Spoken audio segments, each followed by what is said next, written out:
Entonces, ¿cuándo es el segundo principio para ser libre?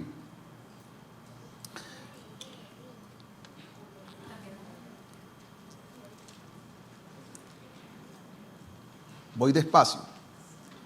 Yo quiero que le entre esto bien, porque yo le podría decir paso 1, paso 2 para atrás libre. Haga esto, haga lo otro. Eso funciona, pero no permanentemente. Yo quiero que usted aprenda cómo permanentemente se quita el mundo espiritual de maldad encima.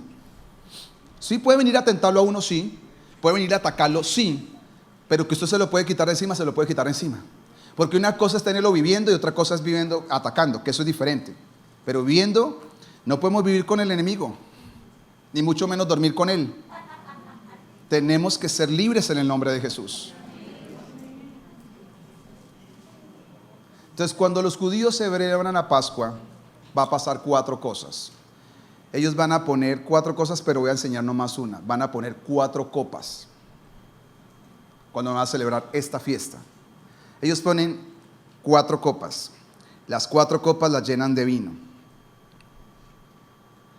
Por una razón que vamos a mirar en la Biblia, para entender el plan de redención y de liberación. Vamos a ir a Éxodo capítulo 6, ahora seguimos. Pasamos del 2 al 3 y ahora vamos al 6. Éxodo 6, del 6 al 7. Póngale cuidado a esto. Por tanto, dirás, ¿a quién? Acuérdese que el pueblo de Israel no sabe esta noticia. ¿Quién sabe la noticia? La primicia la sabe es Moisés, porque Moisés le acaban de comunicar, pero el pueblo no sabe nada. Ahora Dios le dice, ve y dile al pueblo esto. ¿Qué le va a decir? ¿Qué es lo que le va a decir? Yo soy Jehová. ¿Qué le va a decir? Yo soy Jehová. ¿Quién es la primera vez que se dice? Esta es la primera vez que se dice la palabra Jehová, que Dios se da a conocer. Yo soy Jehová. Se había nombrado, pero es la primera vez que Él se va a dar a conocer así. Cuando le pregunten quién soy, yo soy Jehová. Ese es mi nombre. Y dice, yo los sacaré de debajo de ¿qué? De las tareas pesadas de ¿qué? De Egipto. Y los libraré de ¿qué más? De su servidumbre. ¿Y qué más? Y los redimiré ¿con qué? Con brazo extendido y con juicios grandes. 7. Y os tomaré por mi pueblo y seré vuestro Dios. Y vosotros sabréis que yo soy Jehová, vuestro Dios, que los sacó debajo de ¿qué? De las tareas pesadas de Egipto, de la esclavitud. Quiere decir que Dios nos quiere hacer libres. Dios mismo le está diciendo, yo te quiero sacar de ese lugar. Vamos a leerlo en la NTV 6, 6 y 7, NTV. Por tanto, dile al pueblo de Israel, yo soy el Señor. Te libraré de la opresión que sufres. Te rescataré de la esclavitud de Egipto. Te redimiré con brazo poderoso y con grandes actos. Pero eso no es todo, porque ahí se queda la liberación. Pero no, el secreto es lo que sigue también. ¿Qué más? Te tomaré como mi pueblo y ahora yo seré tu Dios. Antes tu Dios era Faraón, ahora yo seré tu Dios, quien te ha librado de la opresión de Egipto. A causa de esto, aquí hay 4 promesas. Entonces los judíos, para celebrar la Pascua, ponen 4 copas en honor a estas 4 promesas. Y le voy a decir cuáles son las 4 promesas que están acá. Número 1, la promesa de santificación.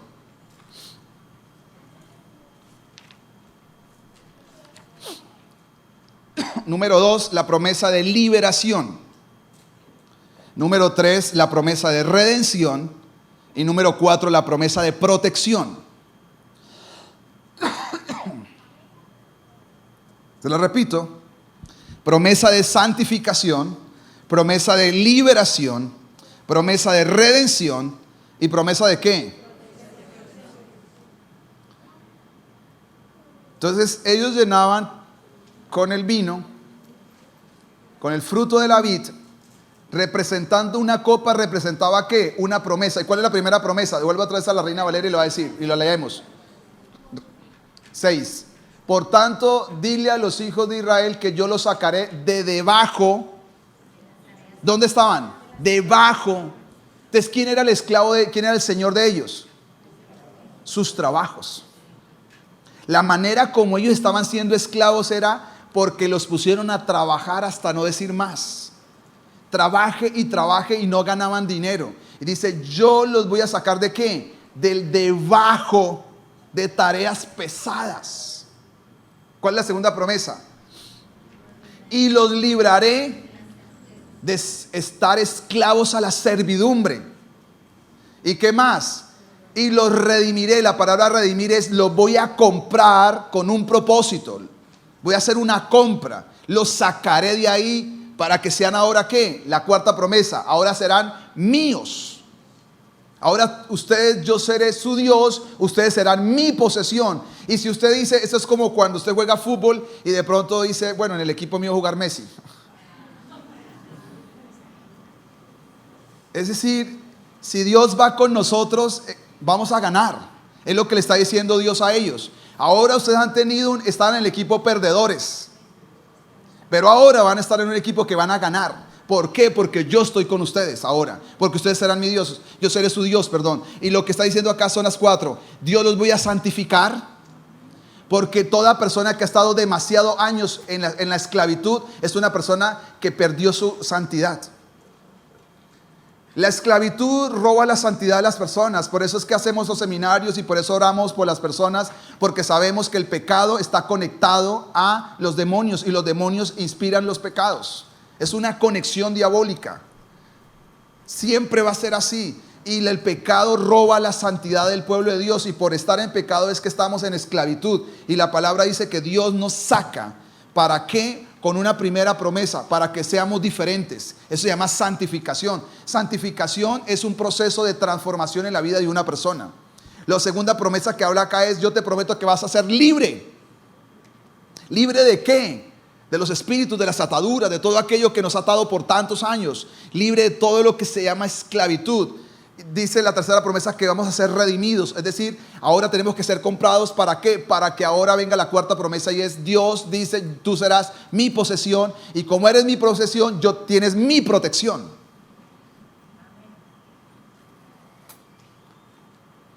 Esas son las promesas para usted y para mí. Todo eso está en el Nuevo Testamento. Pasa que yo quiero que usted lo vea desde toda la Biblia, porque ahora ya vamos a llegar a esa parte que esta noche es más que un proceso punto a punto. Lo que quiero dejarle es la verdad a través de la palabra. ¿Qué dice Dios para que usted renueve su mente? Porque ahí está el secreto de la liberación también. Además de cansarse de estar en una esclavitud, ¿qué necesitamos?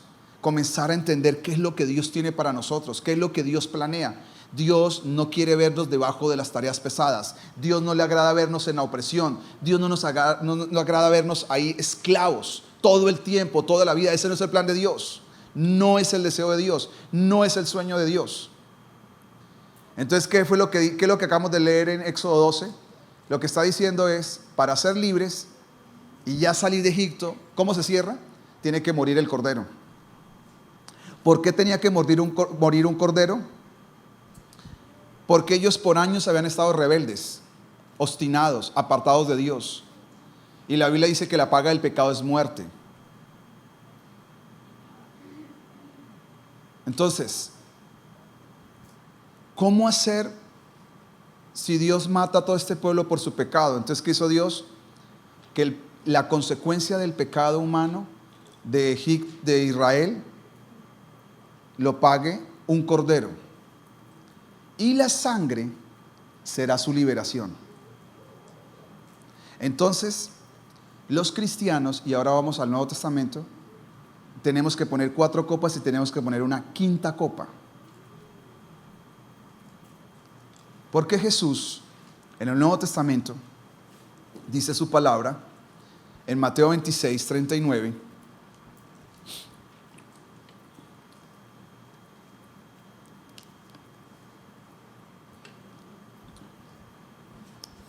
¿qué dice? Yendo un poco adelante, se postró sobre su rostro, orando y diciendo, Padre mío, si es posible, pasa de mí esta copa, pero que no se haga lo que yo quiero. ¿Cuál es esta copa?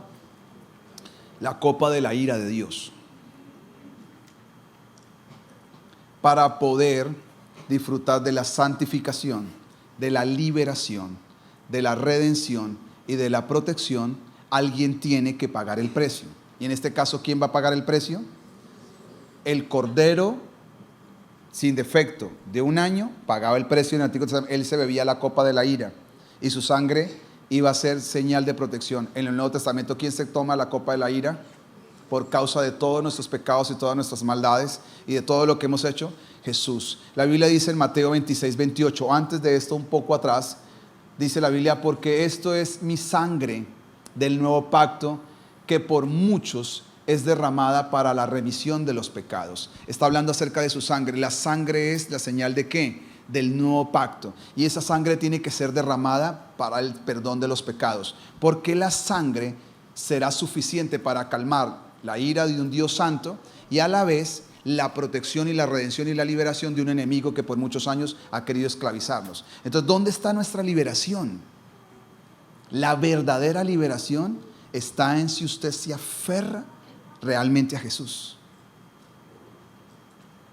Por eso hay liberaciones que no se dan bien.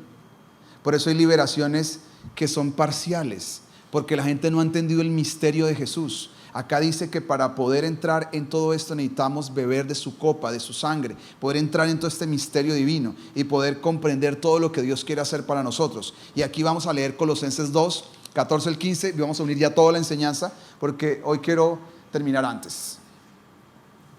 Dice, habiendo cancelado el documento de deuda que consistía en decretos contra nosotros y que nos era ¿qué? Y los ha quitado de en medio. ¿Y qué dice la Biblia? Clavando la cruz. Voy a explicar esto porque hay muchas personas que no lo saben. Cuando una persona moría en una cruz en los tiempos de Jesucristo, lo que se hacía es, se escribía un decreto o un documento, el cual se clavaba en la cruz por qué mataron a esa persona. Entonces, cuando fueron a hacer el documento de Jesucristo, ¿qué fue lo que escribieron? Nada. No pudieron escribir nada porque no le encontraron por qué lo mataron. Entonces pusieron el documento en la cabeza de él. ¿Cuál es el documento que pusieron en la cabeza? Él es el rey de los judíos. Proféticamente no supieron los romanos lo que estaban haciendo, pero lo que estaba diciendo, él es el rey de los judíos. Porque el acta tenía que escribirse. ¿El acta qué es? Un documento de deuda que consistía en decretos contra nosotros. Entonces, ¿qué era el acta en esos tiempos? Si yo le debía a una persona algo, hacíamos un decreto o un acta, en el cual era como un pagaré. En este caso, como hay un ladrón que va a morir en la cruz, en un lado Barrabás y en el otro, otra persona que mató a otras personas, pero con Jesús que pueden clavar. Pero lo que no sabían físicamente los romanos es que espiritualmente se estaba dando otra cosa. ¿Y qué era? Que él no tenía ningún pecado por el cual decir Jesús murió por haber robado, por haber mentido, por haber blasfemado, por haber engañado, por haberse involucrado en homosexualidad, por tener amantes. Entonces, ¿qué le ponemos? Nada. Pero en el mundo espiritual que estaba pasando, se clavó un documento. ¿Y cuál es el documento? Donde estaban todos los pecados de la humanidad. Entonces dice así, habiendo cancelado el documento de deuda que consistía en decretos, ¿qué dice la Biblia? Si usted no lo sabía y nunca lo ha entendido, usted y yo teníamos un decreto en la cabeza de decir, el día que se mueran, se van para el infierno. Pero como Cristo, el Cordero, se bebió la copa de la ira, ¿qué pasó en ese momento? Todo lo que estaba escrito en el decreto, ¿qué sucedió? Se borró, se canceló. Entonces la deuda quedó paga contra Dios. Ahora ya Dios, no somos sus enemigos, ahora somos sus hijos. Pero sigue después la otra parte, que es la que quiero predicar esta noche un poco más. Habiendo despojado a los poderes y a las autoridades hizo de ellos un espectáculo público, triunfando sobre ellos por medio de él. Pónganla en NTV y me voy a subir porque voy a predicar un momento. Porque yo quiero que usted le llegue esto en su corazón. Dice la palabra en la NTV. Dice, habiendo desarmó a los gobernantes. ¿De cómo lo desarmó? Entonces lo que usted tiene que saber es que Satanás y sus demonios tenían un arma. ¿Y cuál es el arma? O sea, cuando muere el cordero en el Antiguo Testamento, todo eso le parece uno normal, pero el enemigo le está diciendo a Dios, ¿por qué los dejas libres si ellos han sido pecadores? Entonces Dios, ¿qué tiene que hacer para ser justo y a la vez amoroso? Alguien tiene que pagar. Entonces, ¿cómo hacemos para que alguien pague el precio si yo quiero que ellos sean salvos, sean libres, pero alguien tiene que pagar el precio? Entonces, ¿qué tiene que pagar? Ya el diseño estaba desde Génesis 3, un cordero. Este cordero por familia va a recibir el castigo de todos los pecados por familia. Y esa sangre le va a servir para la otra parte. ¿Para qué sirve la sangre? El cordero es para qué? Para cancelar los decretos que vean en contra de cada persona. ¿Y para qué la sangre entonces? Dice la Biblia, desarmó. Quiere decir que el diablo tiene un arma en contra de la humanidad, o la tenía. Y dice la palabra, los desarmó a los gobernantes, a las autoridades espirituales, y los avergonzó. ¿Dónde?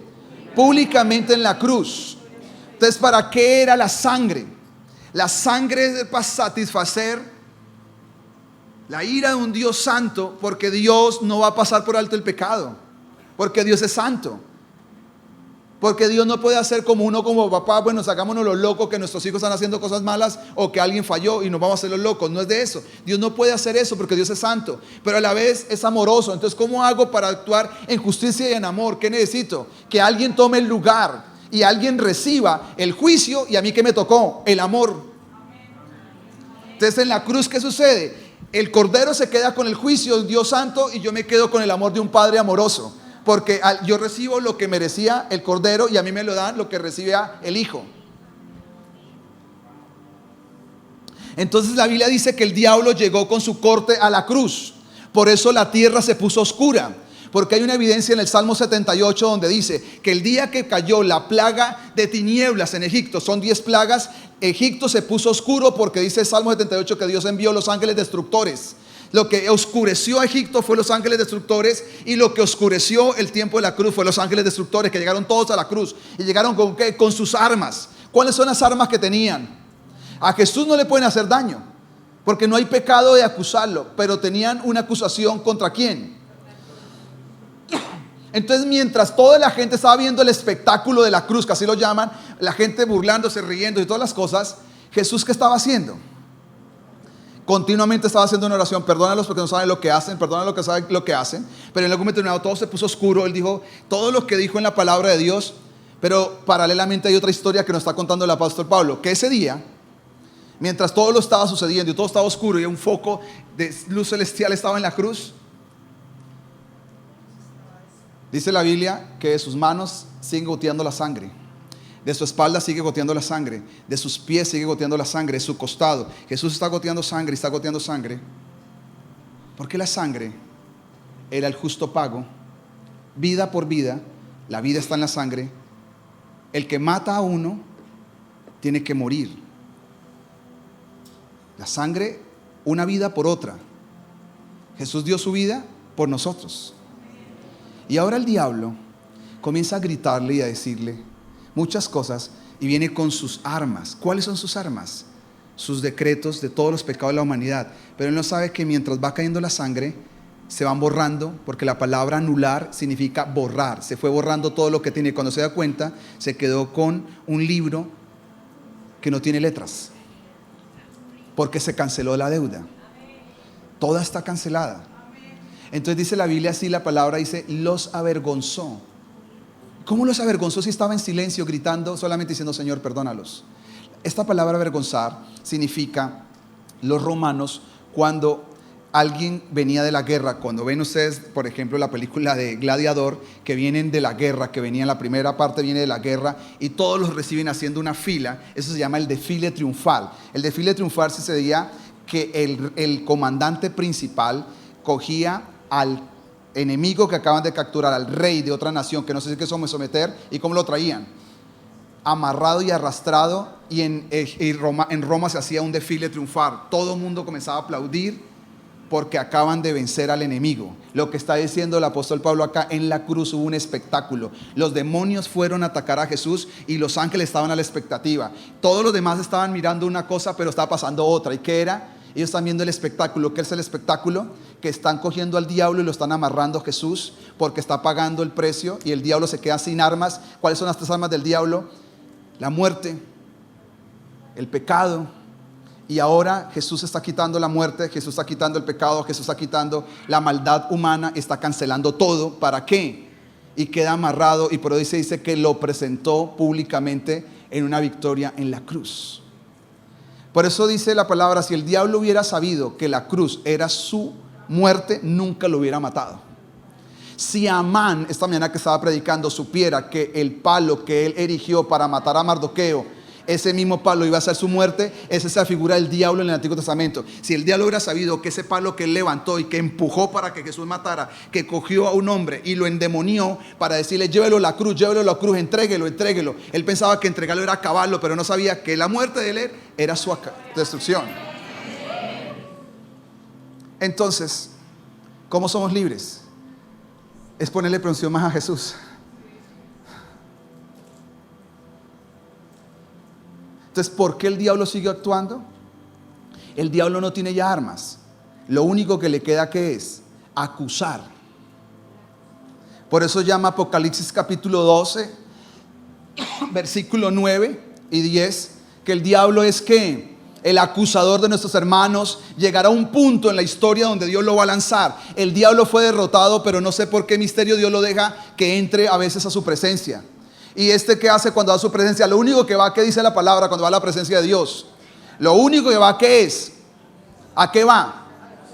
¿A qué va siempre? Dice: los acusa de día y de noche. De día y de noche. Entonces déjeme mostrarle por qué la libertad y cómo se da la libertad. Tengo todavía unos minutos. Él va a acusar todo el tiempo. Está acusando, pero él está vencido. Entonces, el diablo podrá acabar el cuerpo de una persona, pero el alma no la puede destruir. Esta es la certeza que tenemos nosotros. Él no tiene imperio sobre la muerte. No tiene el imperio sobre la muerte. Ahora, la muerte, él no nos puede llevar a la eternidad de maldad. La única manera que una persona se pierde son sus decisiones, pero no el diablo. Entonces, cuando fue con Job y le dijo a Dios: ¿cuál es la acusación que tiene él contra Job?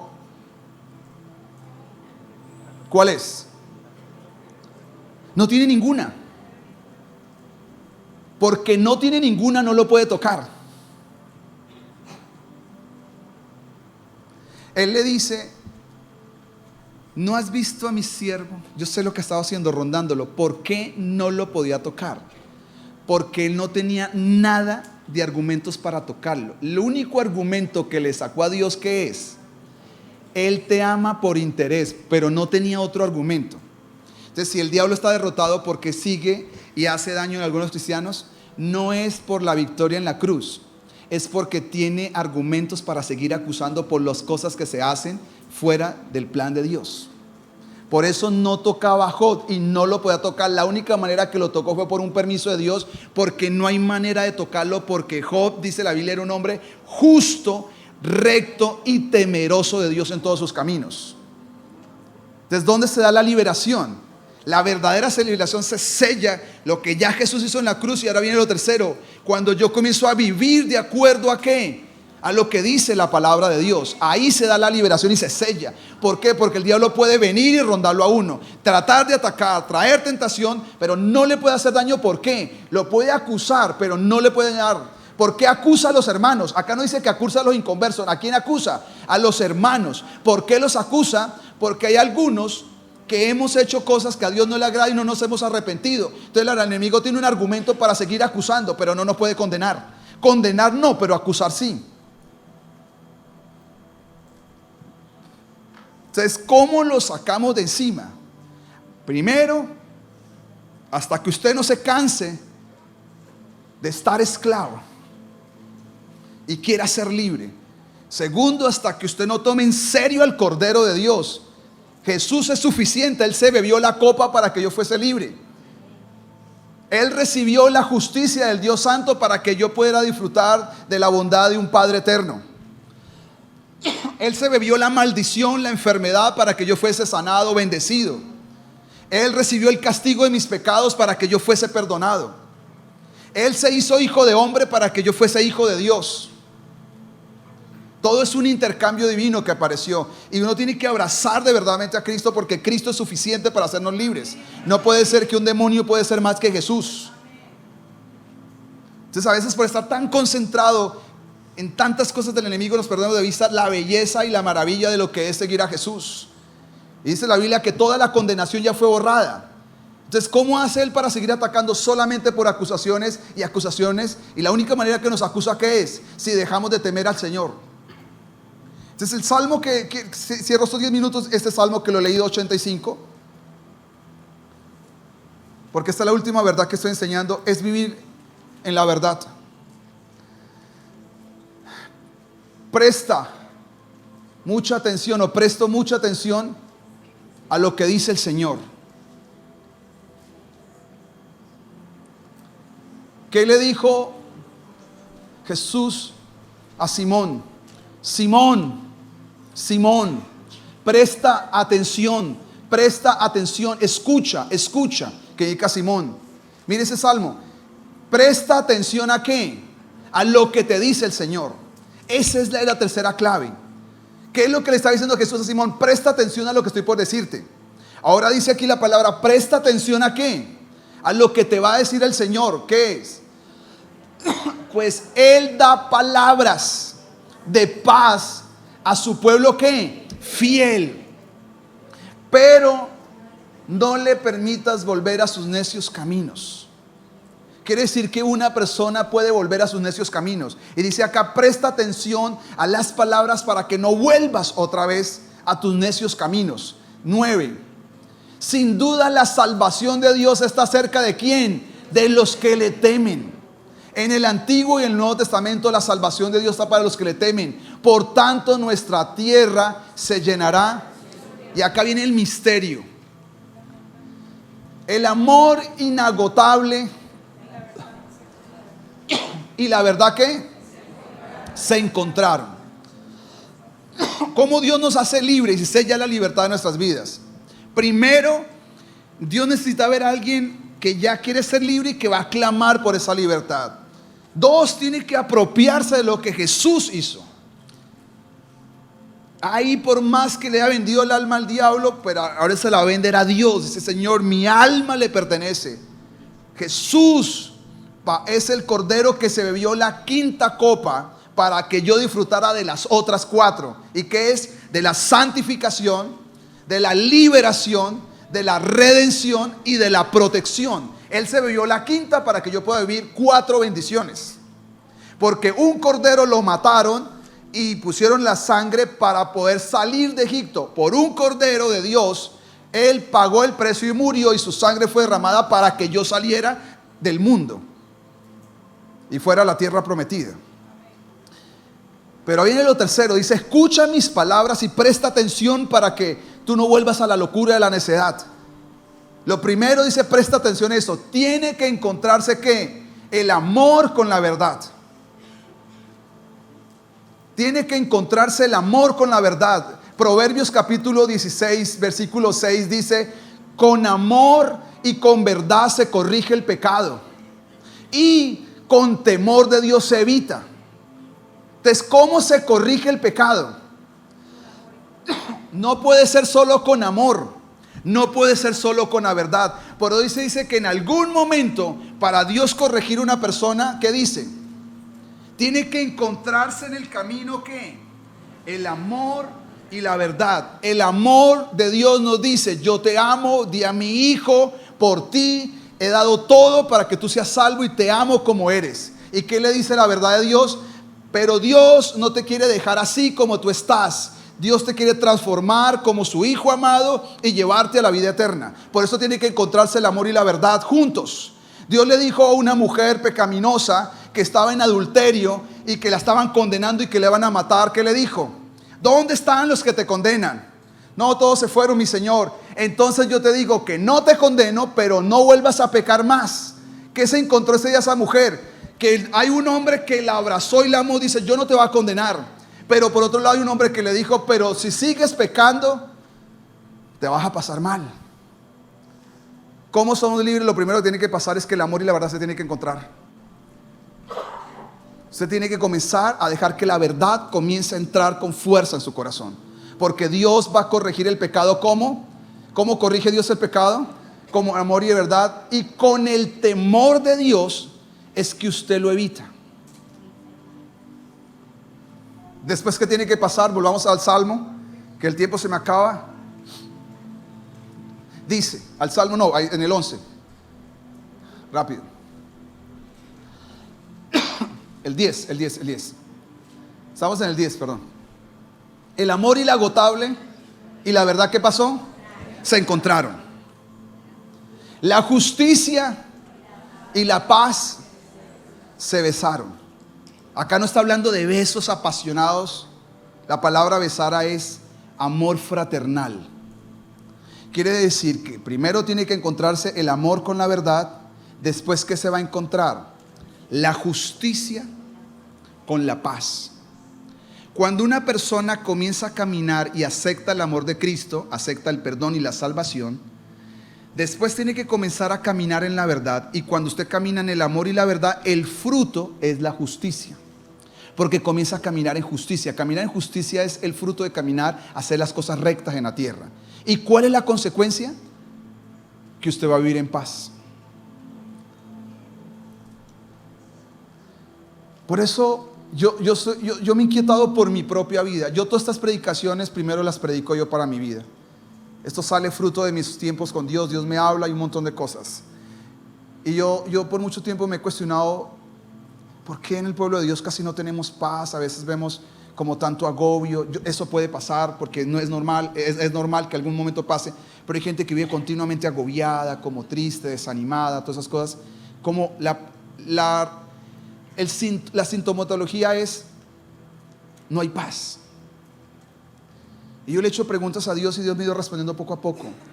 Es que en algún momento primero tienen que encontrarse el amor con la verdad.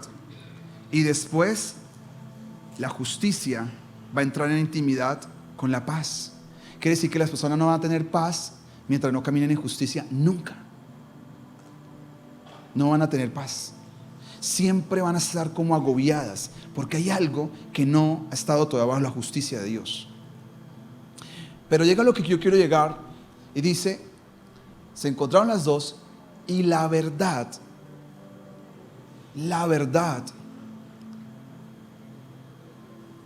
brota desde la tierra,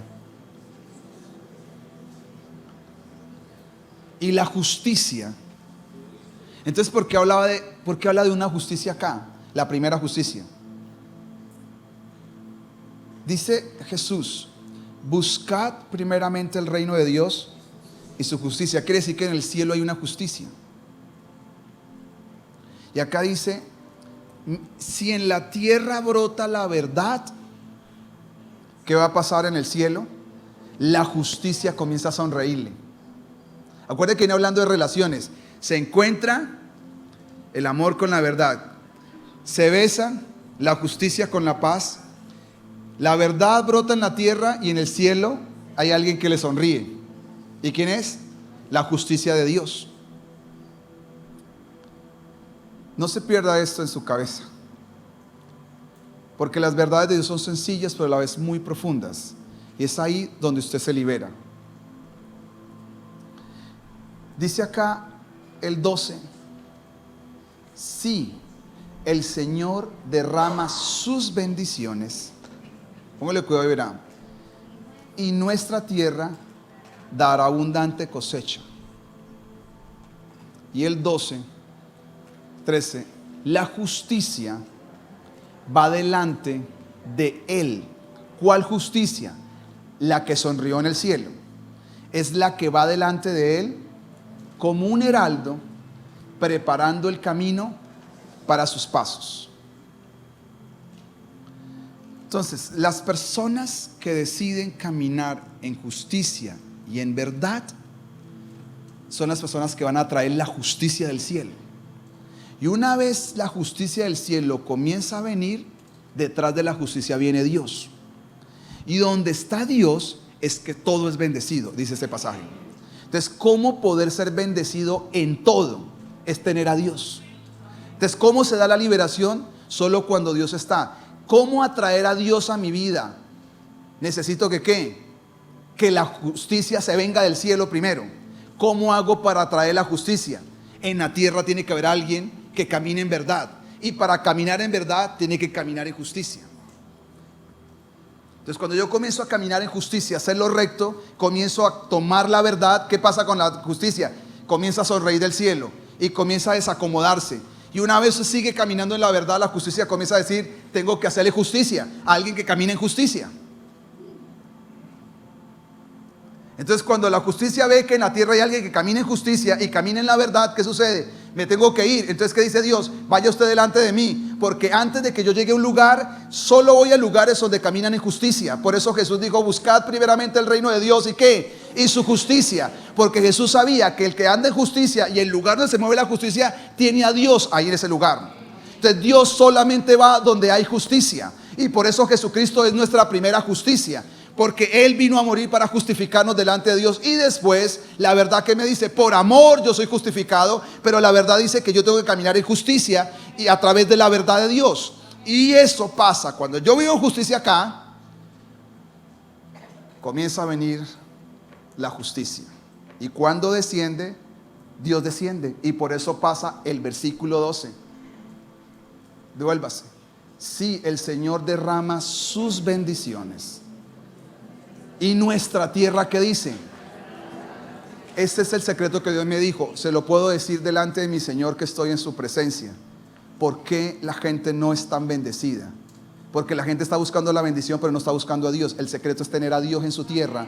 Y para tener a su Dios en su tierra, tiene que Él mandar primero su justicia. Y para que la justicia responda, alguien en la tierra tiene que hacer justicia. Y cuando alguien en la tierra camina en justicia y camina en la verdad, la justicia sonríe y comienza a decir: llegó el momento de bajar. Porque Dios dice: primero vas tú y después yo.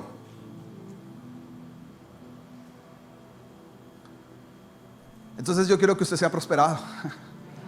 Acuérdese que el secreto de la liberación no es salir de Egipto, es ir a la tierra prometida. El secreto de la liberación es tener a Dios en nuestro campamento. ¿Qué le dijo Dios a ellos? Yo seré tu Dios. Y dice acá que Dios va a descender. Usted dice: pero bueno, Dios está en nuestro corazón, por supuesto. Pero la Biblia dice que lo busquemos, su reino y su justicia, porque una vez todos nuestros caminos se alinean a la voluntad de Dios y comenzamos a entrar en esa santidad divina, los diablos se tienen que ir. Porque usted comenzó a caminar en la verdad de Dios. Si era mentiroso, ya no mienta más. Y se quita ese diablo encima, que lo acusa. No lo puede condenar, pero lo está acusando todo el tiempo, diciéndole a Dios: ¿por qué lo vas a bendecir? Ah, no, a usted no. Bueno, ninguno. No, tampoco, ninguno. A este que está acá. ¿Por qué lo vas a bendecir a él, Dios, si él va a la iglesia, pero él no camina en justicia? Y tú no bendices a la gente que va a una iglesia, bendices a una persona que camina en la verdad y en la justicia. No lo puedes bendecir. Eso es difícil de entender para algunos todavía. Piensa que Dios solamente es amor. Se quedaron solamente con el lado paternal de Dios. Por eso dice: se encontraron amor con verdad, justicia con paz, verdad con justicia. Y Dios viene detrás de todo esto. Entonces es difícil de entender, porque la gente siente, por esa mentalidad religiosa, que ir a una iglesia, que tener una imagen, que meter en la billetera una estampilla, que tener una Biblia abierta en un lugar, le da derecho a Dios para que lo bendiga a usted. Y Dios dice: nada de eso. El diablo, usted tiene un acusador, no lo puede condenar, pero sí lo acusa, diciendo: ¿por qué a él lo bendices? Si él, cuando nadie está viendo, yo sé lo que él hace, ¿por qué lo bendices? Entonces, ¿qué pasa? Dios no puede descender a derramar su abundante bendición ahí. Usted dirá, entonces la bendición es por fruto de mis acciones. No, es fruto de mi justicia. ¿Qué es justicia? Mañana seguimos.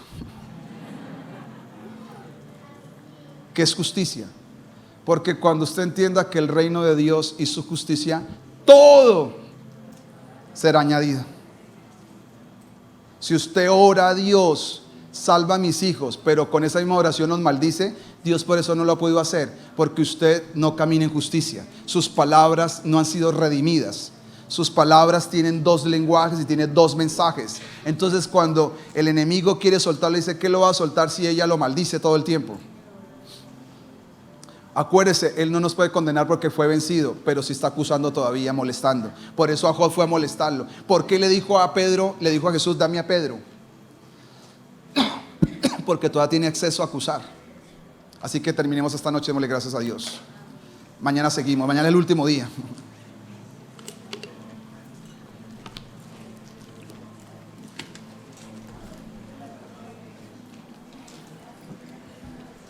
Vamos a orar a Dios. Que Dios nos dé revelación. Esta noche la clave es que usted se acueste y diga, no quiero una noche más con las ranas.